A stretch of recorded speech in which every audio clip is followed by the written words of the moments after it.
శుక్లాంబరధరం విష్ణుం శశివర్ణం చతుర్భుజం ప్రసన్నవదనం ధ్యాయేత్ సర్వవిఘ్నోపశాంతయే. గురవే సర్వలోకానాం భిషజే భవరోగిణాం నిధయే సర్వవిద్యానాం దక్షిణామూర్తయే నమః. శ్రీ గురుచరిత్ర 7వ అధ్యాయం. ఓం శ్రీ గణేశాయ నమః. శ్రీ సరస్వత్యై నమః. శ్రీ గురుభ్యో నమః. నామధారకుడు సిద్ధయోగికి నమస్కరించి, స్వామి, ఈ గోకర్ణ క్షేత్ర మహిమ ఇంకొంచెం విపులంగా వివరించండి. మన దేశంలో ఎన్నో పుణ్యక్షేత్రాలుండగా శ్రీపాదస్వామి ఈ క్షేత్రాన్ని ఎందుకు ఆశ్రయించారో తెప్పండి అని వేడుకున్నాడు. అప్పుడు సిద్ధయోగి ఇలా చెప్పారు. పూర్వం ఇక్ష్వాకు వంశంలో మిత్రుసౌహుడు అను పేరు గల రాజు ఉండేవాడు. వేదమార్గతత్పరుడై రాజ్యాన్ని ధర్మంగా పరిపాలిస్తూ ఉండేవాడు. ఒకనాడతడు అడవికి పోయి క్రూర జంతువులను వేటాడుతూ ఒకచోట భయంకరుడైన ఒక రాక్షసుని చూశాడు.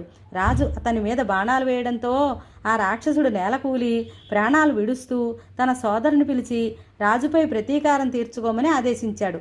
అతని సోదరుడు తన రాక్షసమాయ చేత ఒక సామాన్య మానవ రూపంలో రాజు వద్దకొచ్చి ఎంతో వినయంగా అతనికి సేవ చేయసాగాడు. ఒకరోజు ఆ రాజు తన ఇంట పితృశ్రార్థానికి వశిష్ఠాది మహర్షులను భోక్తలుగా ఆహ్వానించాడు. ఆనాడు ఆ కపట సేవకుడు వంటలో రహస్యంగా నరమాంసం కలిపాడు. భోజన సమయంలో వశిష్ఠ మహర్షి అది తెలుసుకొని రాజుపై కోపించి, రాజా, నీవు మాకు నిషిద్ధమైన నరమాంసం వడ్డించావు కనుక నీవు బ్రహ్మరాక్షసుడు అవుతావు అని శపించాడు. ఆ ముని తనను నిష్కారణంగా శపించినందుకు రాజు కోపించి ఆయనకు ప్రతిశాపమివ్వబోతుంటే పతివ్రత అయిన అతని భార్య దమయంతి అడ్డుపడి గురువులను శపించబోనడం మహాపాపం అని హెచ్చరించింది. ఆ శాపజలాన్ని తన పాదాలపైనే పోసుకోమని ప్రార్థించింది. రాజు తన కోపాన్ని నిగ్రహించుకొని శాపకల్మషమైన అంటే ఆ అపవిత్రమైన తన చేతిలోని ఆ జలాన్ని తన పాదాలపై పోసుకొని వశిష్ఠ శాపం వలన బ్రహ్మరాక్షసుడై పై కారణంగా కల్మషపాదుడనే పేరును గ్రహించాడు. అప్పుడు శాప విముక్తికై మహారాణి ప్రార్థించగా వశిష్ఠ మహర్షి జాలిపడి, అమ్మా, నీ భర్తకు 12 సంవత్సరాల తర్వాత బ్రహ్మరాక్షసత్వం పోతుంది అని ఆశీర్వదించి తమ ఆశ్రమానికి వెళ్ళిపోయారు. అప్పటి నుండి కల్మషపాదుడు ఘోరమైన ఆ అరణ్యంలో నివసిస్తూ అతడి క్రూర జంతువులను మనుషులను పట్టుకొని తింటూ ఉండేవాడు. అతని బ్రహ్మరాక్షస రూపం ఛాయలా అతన్ని ఎప్పుడు వెంటాడుతూనే ఉండేది. ఒకసారి అతడు ఒక బ్రాహ్మణ శ్రేష్ఠుని చంపి తిన్నాడు. అందుకు ఆ బ్రాహ్మణుడి భార్య శోకంతో, నీకు వశిష్ఠ శాపం తీరి నీ పూర్వరూపాన్ని పొందాక నన్ను నా భర్తను ఎడబాటు చేసిన పాపానికి భార్యా సంగమం చేస్తే నశిస్తావు అని శపించింది. కొంతకాలానికి వశిష్ఠ శాపం నుండి విముక్తుడైన రాజు తన నగరంలో ప్రవేశించాడు. అతని రాకకై భార్య ఎంతో ఆతృతగా ఎదురుచూస్తున్నది. ఆమెను చూస్తూనే రాజు కన్నీళ్లతో తన కొత్తగా సంక్రమించిన బ్రాహ్మణ పత్ని శాపం గురించి చెప్పాడు. భార్యాభర్తలైన ఇద్దరూ ఖిన్నులై ఆ శాప విముక్తికై తీర్థయాత్రలు చేయసాగారు. మార్గమధ్యంలో వారు గౌతమ మహర్షిని దర్శించి తమ విషాదగాథ విన్నవించుకున్నారు. అది విని జాలి చెందిన గౌతమ మహర్షి, రాజా, భయపడవద్దు. పాపాలన్నింటినీ పారద్రోలి అభీష్టాలనిచ్చే పవిత్రమైన గోకర్ణ క్షేత్రం ఉండగా బ్రహ్మహత్యాపాతగా నిన్నేం చేయగలదు? ఆ క్షేత్రంలోని నీరంతా పుణ్యతీర్థమే. అక్కడ శిలలన్నీ శివలింగాలే. ఆ పవిత్ర క్షేత్రంలో మానవులకు పొందరానిదేమున్నది? ఆ క్షేత్ర మహాత్మ్యాన్ని తెలిపే విషయం ఒకటి నేను ఇక్కడ చూసింది చెబుతాను. ఆ క్షేత్రంలో మరణించిన ఒక చండాల స్త్రీని కైలాసానికి తీసుకుపోవడానికై శివకింకరులు వచ్చారు. వారిని అడగ్గా వారిలా చెప్పారు. పూర్వం ఈమె సౌదామిని అను అందమైన ఒక బ్రాహ్మణ కన్య. ఆమెకు యుక్త వయస్సు దాటిన తర్వాత ఆలస్యంగా ఒక పేద బ్రాహ్మణునితో ఇష్టం లేని వివాహం బలవంతంగా చేశారు. కొద్ది కాలానికే ఆమెకు పిల్లలు కలగకముందే ఆ బ్రాహ్మణుడు మరణించాడు. ఆమె కామవశం చేత ఒక కోమటివాణ్ణి నుంచుకున్నది. జారత్వం ఎన్నటికీ దాగదు కదా. త్వరలో ఆ రహస్యం బంధువులందరికీ తెలిసి వారు ఆమెను వెలివేసి ప్రాయశ్చిత్తం చేసుకున్నారు. అప్పటి నుండి ఆమె నిర్భయంగా వైశ్యంతో జీవనం ఆరంభించింది. అతని దుస్సాంగత్యంలో మద్యపానానికి కూడా అలవాటు పడింది. ఒకనాడు ఆమె కళ్ళు త్రాగిన మైకంలో ఆవుదూడను దానిని మేకనుకొని చంపి దాని తలను మరునాటికని దాచి మిగిలిన దేహాన్ని వండుకొని భుజించింది. మరునాడు విట్టుడు రాగానే ఆమె వంట చేయబోయి ఆవుదూడ శిరస్సును చూచి నిజాన్ని కప్పిపుచ్చుతూ, అయ్యయ్యో, ఆవుదూడను పులి తినేసింది అని వలవల ఏడ్చింది.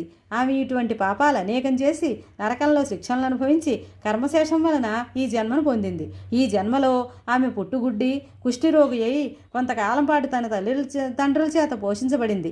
వారు మరణించాక దిక్కులేక ఆకలితో అలమటిస్తూ ఒక శివరాత్రి నాడు అందరినీ భిక్ష కోసం యాచించింది. ఆనాడు అన్నం ఎవరు వండరు గనక ఆమె చేతిలో కొద్ది మారేడు దళాలు మాత్రమే ఉంచారు. అవి తినడానికి పనికిరావని తలచి ఆమె వాటన్నింటినీ జారవిడిచింది. ఆ బెల్వమంతా ఒక లింగం మీద పడింది. అదే ఆమె చేసిన శివపూజ. ఆ రోజంతా తిండి లభించనందువలన ఆ రాత్రి ఆమెకు నిద్ర రాలేదు. ఆ విధంగా ఆమె ఉపవాసము జాగరణ కూడా చేసినట్లయింది. ఆ రోజంతా ఆమె శివనామ సంకీర్తనం విన్నది. తెలియక చేసిన ఆ వ్రతం వలన ఆమె పుణ్యాత్మురాలైంది. ఇప్పుడు ఈమెను కైలాసానికి తీసుకురమ్మని మమ్మల్ని శంకరుడు పంపాడు అని చెప్పారు. అప్పుడు ఆ శివదూతలు ఆమె మృతదేహంపై అమృతం చల్లి దేవ విమానం మీద ఆమెను కైలాసానికి తీసుకువెళ్లారు. అబుద్ధిపూర్వకంగా చేసిన ఆమె వ్రతానికే ఇంతటి ఫలితం ఉంటే ఇంకా మీరు బుద్ధిపూర్వకంగా చేసిన దానికి ఫలితం చెప్పతరమా? కనుక ఓ రాజా, నీవు గోకర్ణ క్షేత్రానికి వెళ్ళి మహాబలేశ్వరిని సేవించు. ఆ బ్రాహ్మణి శాపం నుండి విముక్తుడవుతావు అని గౌతమ మహర్షి ఆ క్షేత్ర మహాత్మ్యాన్ని ఇంకా ఇలా వివరించారు. గోకర్ణమంతటి పవిత్ర క్షేత్రం ఇంకోటి లేదు.